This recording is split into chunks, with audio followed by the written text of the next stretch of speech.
Hi! So welcome again to my channel. This is Sinag and this is the second part in the my tarot card chooses what I read for the reading vlog. So let's now move forward. So if this is the first time that you're watching my video or you're watching anything from me, I highly suggest that you watch first the part 1 in this reading vlog to know about the theme of this reading vlog, as well as the introduction as to why am I doing this and kind of the rules. So I'm assuming that you have watched the first reading vlog. We're just going to continue with the choosing the books based on the cards that I picked. So the fourth card that I picked is, what's this? Two of Swords. Yeah, so that's it. Two of Swords. So the imagery in here that we see is the guy is looking down at the water. So the water represents stillness. So the water represents stillness and emotions. And as we can see here, the water is not still. So basically, I feel that this guy is looking at the water. So I think based from what is catching my eye right now, the water and the guy looking at the water. So basically, I think someone who is looking at his emotions, or right now at the present, he's feeling a lot of flow. Bale, he's not still. So basically, he's kind of he has erratic, or he's very emotional like that. And he's looking at it and he's analyzing his emotions. Why is he feeling this way? And because swords is the suit that's related to thinking and the mind. So he's, from what I am interpreting in this card, he is using his brain, or cerebral. He is basically using his brain into analyzing why is he feeling this way, why is he feeling those emotions. I know that if you are a tarot card reader, I know that you know I think we all know what is the traditional meaning of this card, but as from what I have said in the first video, or the first part of this reading vlog series, is that I am an intuitive reader, so I don't care about about the traditional meaning of cards. So basically, we're seeing someone who is looking at his emotions in a cerebral way. Let's look at my list on what books can this be put. Oh, I think I have a book for this one. I think I'm going to partner this card with Fire in Her Dreams by Ruby Dixon. So this is the 9th book in the Fireblood Dragon series, and I think the book was perfectly portrayed in this one, because I think that this one is Mal. Mal is our hero, so he's a dragon. And if you have read the Fireblood Dragon series before, Mal is one of the 5 dragons that is being controlled by Azar.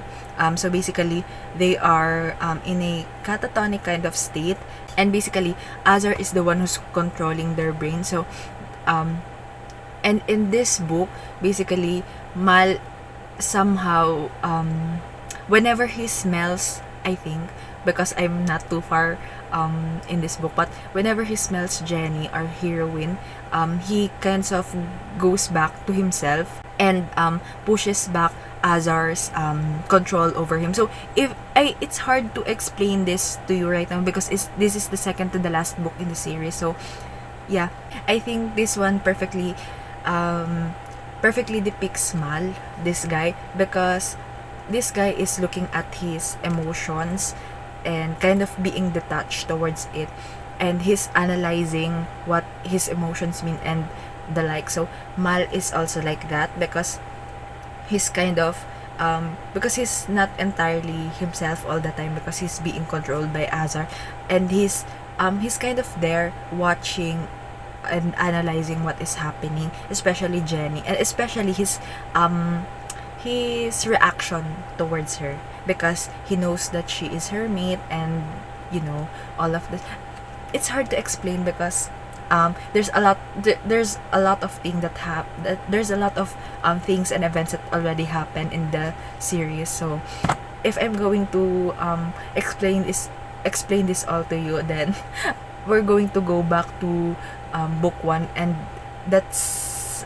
I don't really want to talk about the first couple of books in the series because I don't, spoiler alert, I kind of don't like the series mostly as a whole, especially how it started. So but I have some favorite books in the series. I think I have one favorite book and then two other 5-star books, but not my favorite. So anyway, so what's this? So Far in Her Dreams is the book that I'm going to pair with this card. Fifth card that I get in this for this reading vlog is it's the Three of Wheels or the Three of Pentacles. So yes, so this is kind of the creative card. So as we can see, he is sculpting. So a very artistic or a sculptor.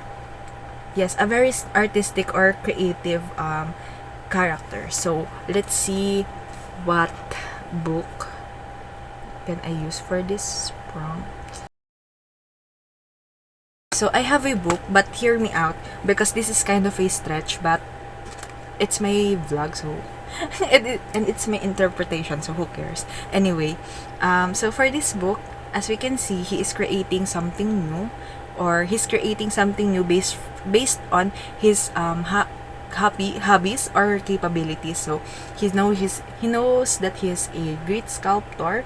So he's basically creating something new based on what he likes, or what depends on what his hobbies or capability. So in this one, I'm choosing Fans Only by Love. So the reason why is this one is because from what I believe and from what I have read so far, the main character or our heroine in this book was planning to create an OnlyFans account and as we all know, it's also another form of, what do you call this? It's also another form of content creation, to say, just like this YouTube video. So it involves creativity, just like this YouTube video. It involves a lot of pre-planning and post-processing kind of thing. So that's the book that I'm going to partner with this card. So the sixth book, or the sixth card that I got is this Six of Swords. So this one is the card in the traditional sense that someone is leaving. As we can see, this person and this kid was leaving something behind, and this kid was looking back, checking on it. So so something leaving, or wait, let's see on my list of books. In the Six of Swords card, I'm going to choose Bloody Heart by Sophie Lark. So that is the book 4 in the Birthright series by Sophie Lark. So basically, the reason why I'm pairing it with this card is because from what I have read so far, and from what I know based on the premise of this book, is that this is a second chance romance. So back then, during the past, Dante, I don't know, one of them leave the other one behind because they have different lives. They have different families, because basically Dante was born and raised on a mafia family, and then what's her name? And then the heroine and then the heroine Simone was born in a normal kind of family, normal but rich kind of a family. They're not mafia basically.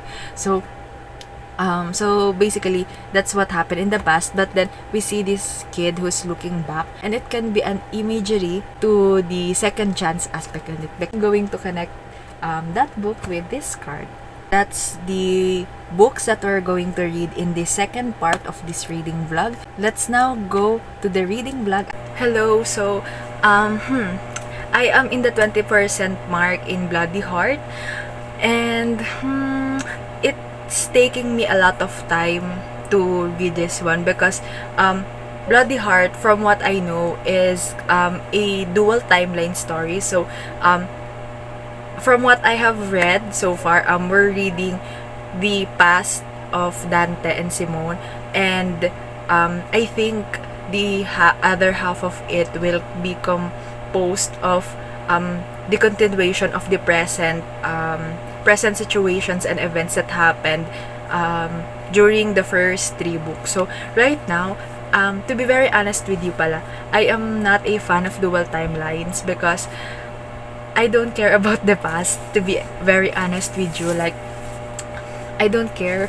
And in this one, it didn't really offer something new in regards to the plot or to the story because we're basically just seeing Dante and Simone hooking up, and I don't know, I don't buy their chemistry together because I can't feel it.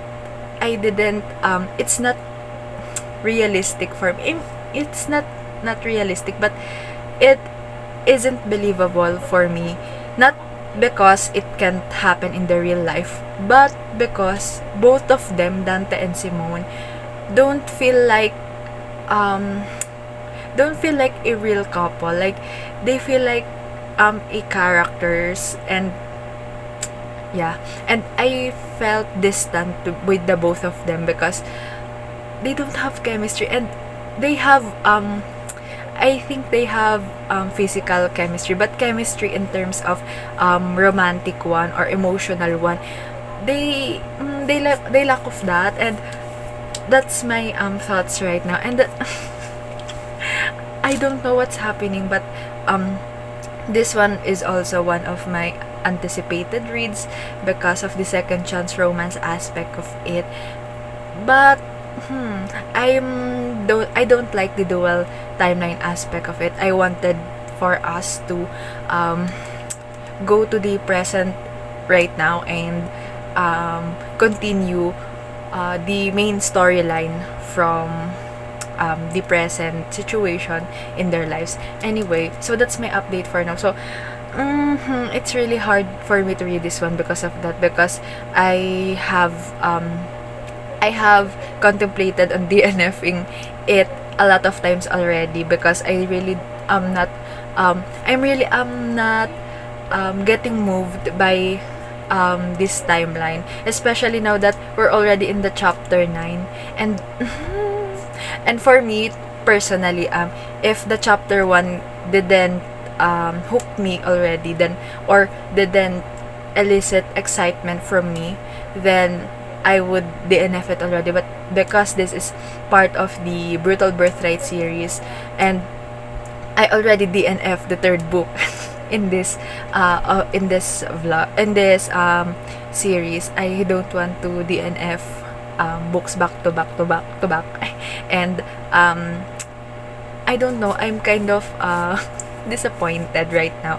I know it's still early on, but I'm kind of disappointed na because I predicted this one to be a 5-star read, but right now I can say that it is not a 5-star read because the first few parts of this one already made me bored and made me ask what's the point of this book, because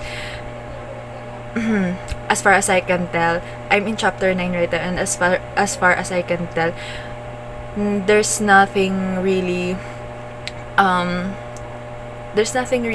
exciting happening, and I didn't even like the both of them in this part. So it's really hard, it's really tough. But I need to continue because I wanted to get to the second chance aspect in this one. Anyway, I already have read only 20% in this book, but I already said a lot because I can feel the disappointment seeping into my bones, and I hope I didn't manifest that because I want this one to be at least a 4-star read for me. So anyway, that's all for me for this update. So see you on the next clip. Hello, so I finally am finished with Bloody Heart by Sophie Lark, and let's talk about it. So I think this one is a filler book. This one feels like a filler book to me because nothing really happened.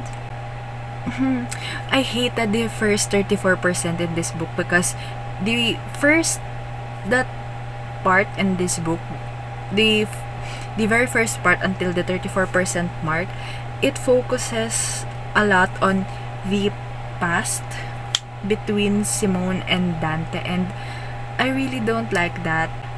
I don't want to see about their past. Maybe just a few flashbacks like that, but I don't think, or wait, that's my opinion. I don't like the past aspect in this book, and I don't know, I didn't get anything from it because yes, we're able to see them during their immature times or immature years, but I didn't get anything from it, and I don't know, it's just annoying to read. And I actually read that whole 34% in the book, I think for almost a week already, because it's so dragging to me, and I was actually contemplating on DNFing it because of that, but then I just push my way through because I don't want to DNF Sophie Lark's books back to back, because I just DNF the third book in this one because that one I know I won't like. So yeah, so at least, and I like Dante Gallo, so yeah, so the least I can do is to at least finish this book. So thankfully, after the 34% mark, we are now in the present time, and we basically continuing what happened from, I assume, the third book, but I really don't know much about it because I just pretend that the third book doesn't exist. Anyway, so this one, it feels like nothing happened, and it sucks to say that because this one has the tropes that I like, which is secret baby and second chance romance, and yet I don't know, it feels like the conflict in this book isn't, I don't know, it's not, it feels like the conflict of this book isn't perfect or isn't well suited for Dante, and it's really not good for me. And yeah, and basically we also didn't see a lot of familial aspects in this one, which it's annoying because I don't know, because the first and second book really hones into that familial aspect, and I enjoyed reading about the Gallos and the Griffins working together. And I don't know about the third book because I didn't read it, so we're not going to talk about it. So I don't know what happened in there, if there's a shift in the familial dynamics or the presence of the families in that book. But in this one, I find it disappointing because when Simone was in a dire situation, Dante didn't even think to ask help from his family, and that's kind of unlikely from his character, based from what I have noticed on his attitude or personality back in the first and second book.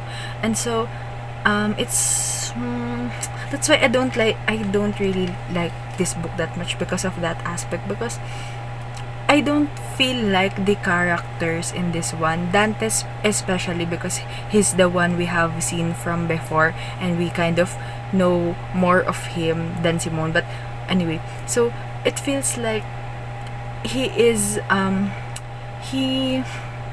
he's not the same Dante as what we read from the first and second book, and he's kind of a changed person, and it confuses me. And also the situation the entire setup of this book feels like it feels like a filler book to me. It feels like nothing happened, and the main villain or the antagonist in the story doesn't even have a point. I mean,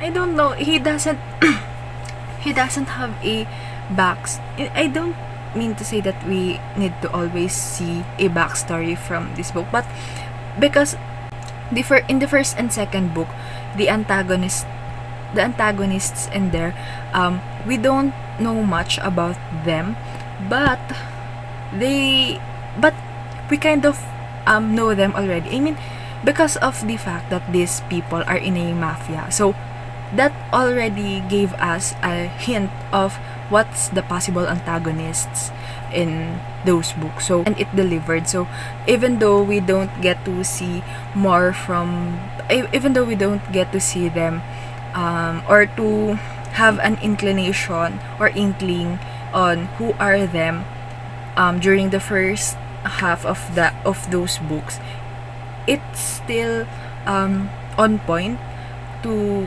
the story, because the antagonists are the opposing gangster family mafia to the Gallos and the Griffin. So that's that's kind of an obvious na. So we accept it.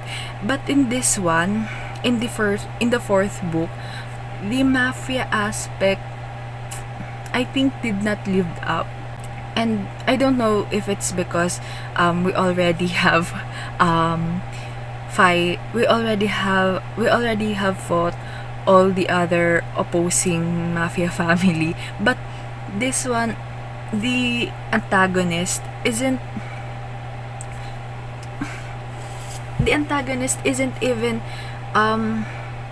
there. I mean, the antagonist came up right before the final battle scene. Like, we didn't even get to know his, I mean, it feels like he doesn't have a point. That's what I'm saying. Like, it's like he was put there because the author cannot use the other opposing mafia families to attack this joined mafia family, because they already because their leaders already are either dead or married to one of the Griffins and Gallios. So I feel like the antagonist isn't fleshed out and wasn't really wasn't given a proper time for us to at least be aware of him and to be scared or be angry at him. And yeah, I think that, I don't know if this is true, but I think this book feels like it is written out of rush, or I mean, the writing part of this book was rushed, and I don't know. And the fact that I didn't like the past aspect in this one, the 34%, up to the 34% of this book, really already made me kind of disappointed with this book, and already made me worry of how am I going to feel with this book. Because at that point, actually, at 12% of this book, I already know that this book is not going to be a 5-star read. And then upon knowing, or upon getting in on together with the antagonist, this book, I'm sure, will not be a 4-star read because I think it's so cheap and I don't like it. And I think I'm giving it a 3 stars because of that. Well, I don't really know. I'm thinking of either 2 stars or 3 stars, and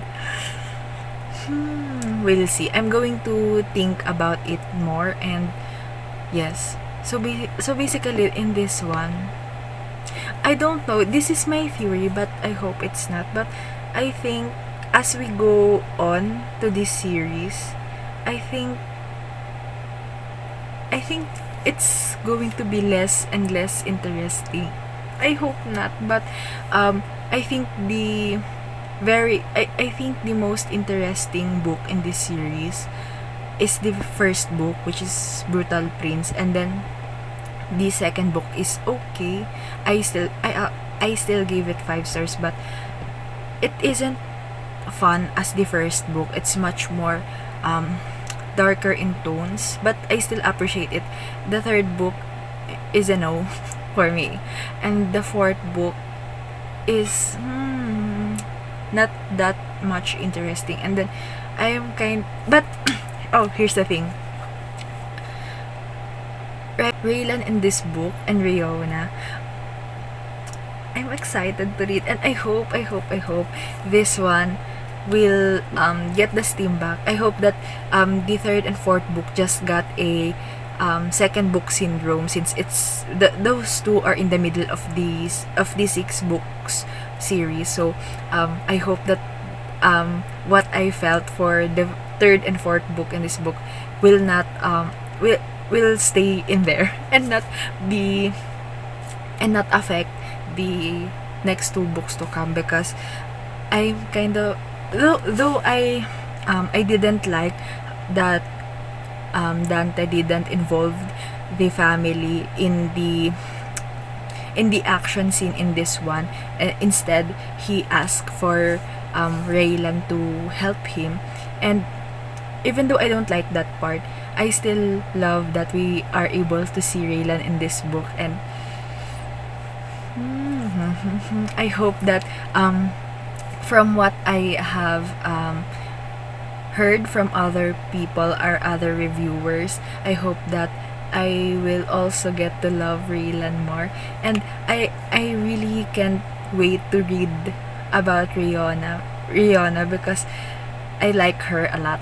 I love her attitude and personality, and so I'm excited to read Broken Vow. Anyway, that's my update for this vlog. We'll see each other again when I have something to say on the next book that I'm going to read or finish. Hello, so I just wanted to update you that I have finished Fans Only by Beloved, and I think I'm giving it 2 stars because, to be very honest with you, I find it boring, and I'm really sad about it because I expected it to be fun, and because the premise is really intriguing and interesting to me, and that's why I kind of had my hopes up. So basically this one is about Aris and Merrick, and they are friends, and one day they entered in a friends with benefits situation by doing OnlyFans. So, and the narration in this one seems to go on and on like for forever, and it's really distracting sometimes because the narrative isn't linear. I mean, the monologue, because our main characters usually has monologues, or when we are in our main characters POV, they have their monologues. And another thing is, I find that in this book there's a lot of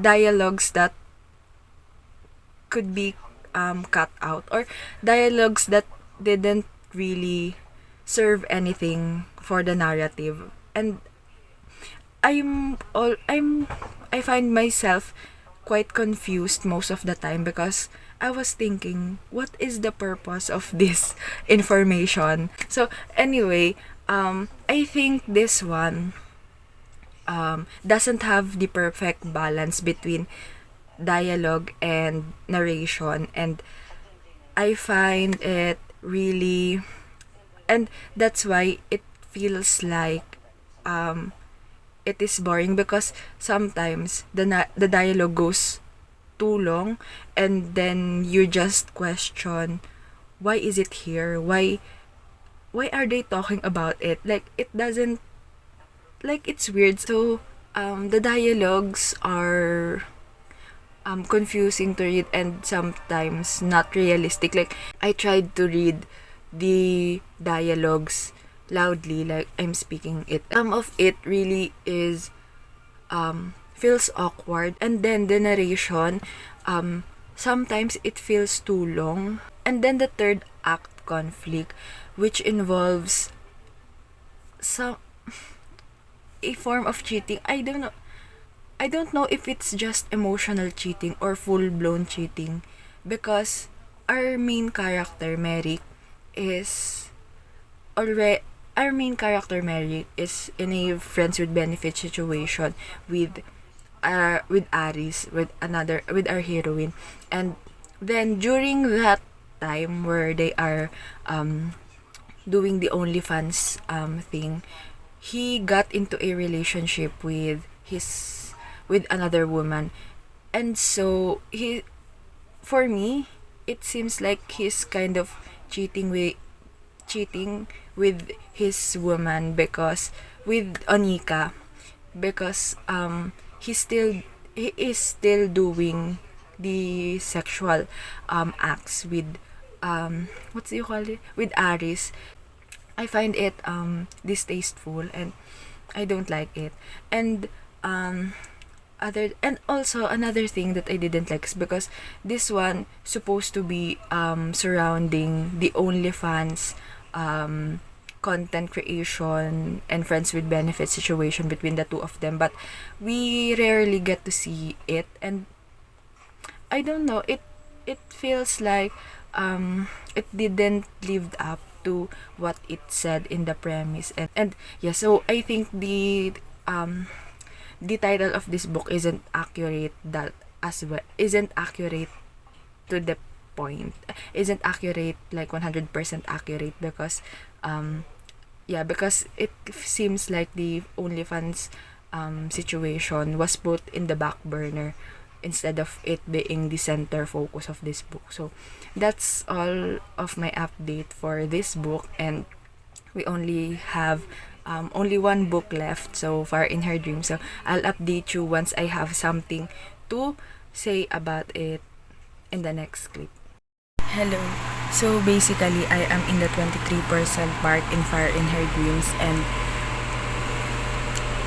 Azar is basically irredeemable to me right now, and I'm kind of wondering how will Ruby Dixon shift the narrative or make us fall in love with him on the last book, or how will she end this series, because I really don't care about Azar anymore.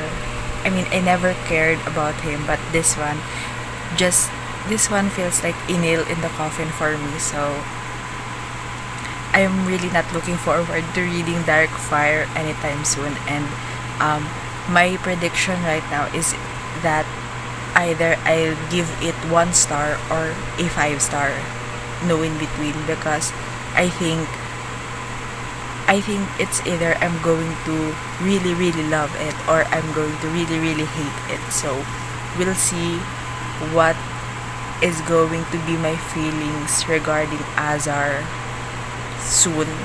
But right now, I also wanted to say that he's not the only one that I really don't like. I really don't like also Melina, his mate, because she's kind of a complicit one, and I don't know, she does not, I don't, right now, we don't know the behind the scenes between the relationship, but she does, but from what we have seen on page during the past couple of books, Melina does not really, especially in this one, Melina does not really stand up for her fellow humans, especially when they are getting physically abused by Azar, like what he did to Jenny, and like what he did to Manda in this one. So I really hated her for that because of her compliance or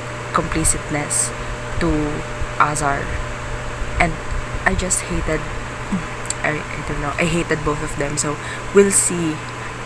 We'll see about Darkfire because I hated both of our main characters right now. So it's not looking great. Anyway, I just can't. My mind won't let me sleep without updating you, updating you all about my current thoughts. So yeah, so I'll update you again once I have something to say about Mal and Jenny naman. So yeah. Hello. So good morning. So I already finished reading Far in Her Dreams by Ruby Dixon, and I'm giving it 4 stars. So this book was a surprisingly fast read for me, because usually in the past, most of Ruby Dixon's books in this series, in the Fireblood Dragon series, are really hard for me to read, because I think they are very slow for me to read because of the subject, because I really don't particularly like post-apocalyptic something in books. So anyway, this one is a surprising read for me because I enjoyed it, and I really like Mal and Jenny's interactions and chemistry together. So I think Jenny is a Pisces because of her personality in this one. But other than that, this book is a great one because I don't know, because I really like our hero in this one, Mal, and I really like their situation, or how they got together, because in this one the premise is that Jenny is one of the girls in the panty program set by Azar to lure the dragons and possibly mate them, and Mal is one of the draconis that was guarding the fort and was being controlled by Azars during that time. And so the only way they got to know each other is because Jenny are kind of having a nightmares about the bugs from the rift, and Mal was always there to comfort her. So that's their initial interactions, and then yeah, and then basically this one is really great, and as well as this is a spoiler, but they also adopt a human child, and I really like that because it showed us in here that there are other ways of forming a family, and not just through the biological way of creating a baby together, but also of taking other child and incorporating those child in their family. So I really appreciate that, and I also like Jenny a lot, and her personality. She's very soft-hearted and she likes to take care of other people, but Mal makes her understand that not everyone, but upon getting together with Mal, she begins to realize how she always focusing on other people first before herself. So Mal also told that to her, and she was able to, for the first time, put herself first and kind of be selfish. But I really admire that, because not all people deserves to be first in our, I mean, not all people should be I mean, for me, our first priority should always be ourselves first, and our health and our well-being. But in her case kasi, she likes to in her case kasi, she likes to prioritize other people first, and that's why. But yes, and I also like her view in the future, for like in just like 5 years from now, what she wanted to be and where she will be. And I like that, her vision of the future focuses on their family. This one, though, I really like the story in this one. I like our main characters. Also the babies. The babies are really cute in this one. So other than that, Azar is basically, I don't know. I'm not really looking forward to reading his book because I don't like him. This one just solidifies the fact that I don't like him, and I don't know how Ruby will make us like him after all of the things that he's done.